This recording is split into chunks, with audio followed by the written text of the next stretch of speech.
For more on Netanyahu's struggle to build a government, we're joined by Middle East analyst Micah Halpern.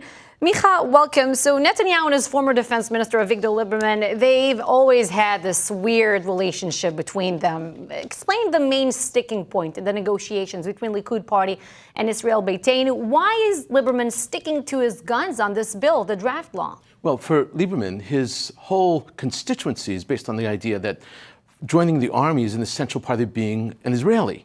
And so to create a situation whereby you don't adhere, the government does not adhere to a Supreme Court decision that everyone must be drafted is a point of breaking. And he will break away. There's no question about it. For him, it is not a negotiable question. But in the past, he sat with Netanyahu in different governments. Not only that, he was his chief of staff. Lieberman is an unbelievable character who began his career as the guard outside the prime minister's office, becomes later on a chief of staff of the prime minister, then leaves the prime minister, creates his own party, and now he's a real contender.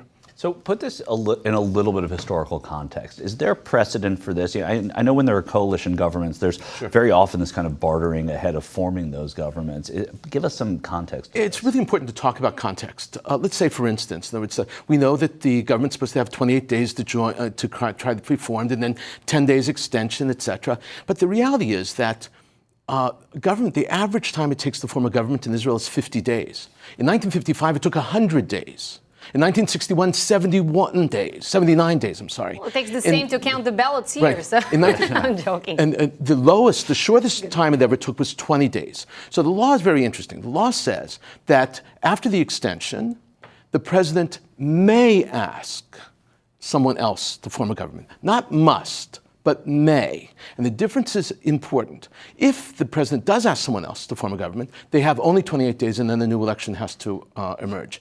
The point is here, this is a lot like romance. And the parties are playing hard to get.